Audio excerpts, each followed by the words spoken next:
Հասմիկ Հակոբյանից։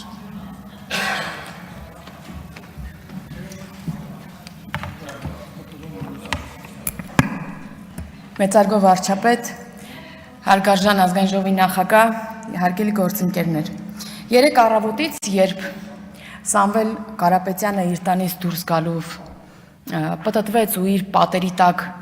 վիզը ծուռ կանգնած նաև ընդդիմադիր պատգամավորներին ասաց գոհ եմ, բայց սրանց մի լավ դաս կտակ,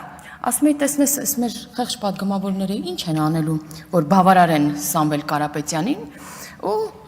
փաստորեն պետք է գային ու աշխարհացունց ելույթներ ունենային ու թողած այդ կարևոր հարցերը բոլորը իրենց ելույթները նվիրեին Սամվել Կարապետյանին։ Բայց հարգելի գործընկերներ, բոլոր մարդկանց տան առաջ եք գնում կանգնում ում հետևից, որ իրավապահ համակարգը գնում է։ Դա մենակ մեծահարուստների, որ բավարարեք իրենց, որպեսզի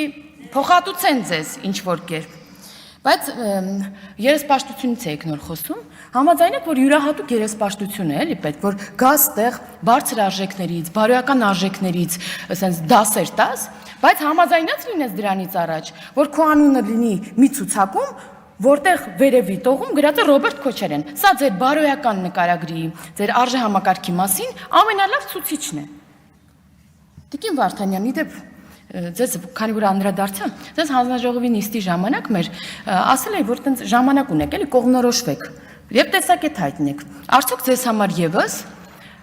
ինչպես ձեր կուսակցական գործընկերոջ Հրանտ Մարգարյանի համար հոկտեմբերի 27-ը ժողովրդական պորտկում էր։ Արդյոք ձեզ համար եւս օրհասական է նոր հոկտեմբերի 27-ը Հայաստանի Հանրապետությունում։ Արդյոք ձեզ համար եւս այդ նոր հոկտեմբերի 27-ը կլինի սրբության սրբոց։ Իհարկե հիմա իրավապահ համակարգի դեպ դրա հետ կապված աշխատում է, բայց դուք որպես տենց 100-ամյա կուսակցություն ձեր դիրքորոշումը հայտնեք։ Ձեր կուսակցական դիրքորոշումն է դա, թե չէ։ Թե կարող է հանկարծ ասեք, որ դա եւս տենց յուրահատուկ միջամտություն եւ բաներ քաղաքական գործընթացներում։ Կողմնորոշվեք։ Բայց հարգելի գործընկերներ, զգացած կլինեք, որ վերջին շրջանում կարմիր թելի նման այսպես իրենց ելույթներում անցնում է մի թեզ, որ այս իշխանությունը կոռումպացված է, թալանչի է, եւ դա ունի հստակ պատճառ։ Ուրեմն իշխանափոխությունից, հեղափոխությունից հետո, երբ մենք ասում ենք սրանք թալանչի են, սրանք հանցագործ են, ասում են դե ապացուցեք, դուք եք իշխանություն։ Հիմա փաստաթղթավորված ապացուցվում է դատական ուժի մեջ մտած վճիռներով, պետությանը վերադարձված գույքերով, միլիոնավոր դրամների, որ դուք թալանչի եւ հանցագործ եք։ Եվ հիմա էլ չեք կարողանում գալ ասեք, որ դե ապացուցեք։ Իհարկե ամբողջությամբ չի ապացուցված, դեռ լիքը ժամանակ ապացուցվելու է հերթով։ Էլ չեք կարողանում ասեք, բանը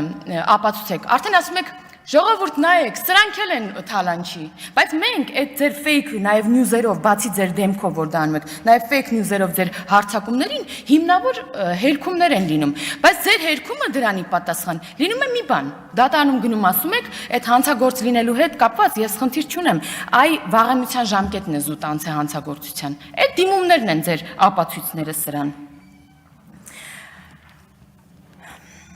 Բայց հարգելի գործընկերներ, այս ամբողջ պատմության մեջ տուժեց մի մարդ, դա Մասիսի քաղաքապետն է, խեղճ, ով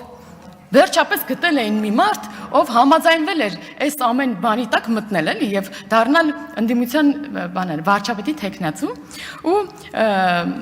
իդեպ ում համար փողոց դուրս չեք գալիս, ասում էիք տրիգերը պետք որպեսզի ժողովուրդը դուրս գա փողոց, հիմա ոգևորվել եք, մտածում եք տրիգերն է սեր, սա տրիգեր չէ։ Այդ մարդկանց, որ դուք տեսնում եք այսօր, երեք փողոցներում, այդ մարդկանց ստիպում բերում են, ու այդ մարդիկ մեզ դրա մասին ասում են, վստահ եմ կլինեն նաև ոստիկանությունում հաղորդումներ, սա տրիգեր չէ, հանգստացեք։ Նաև ասեմ, որ եթե անգամ դուք ունենաք ձեր երազած տրիգերը, հենց ձեզ սկսեն աջակցել Սալավիովները, Մարգարիտա Սիմոնյանները, Զախարովաները եւ այլ մարդիկ, դուք նորից նստելու եք եւ երազելու եք նոր տրիգերի մասին։ Շնորհակալ եմ։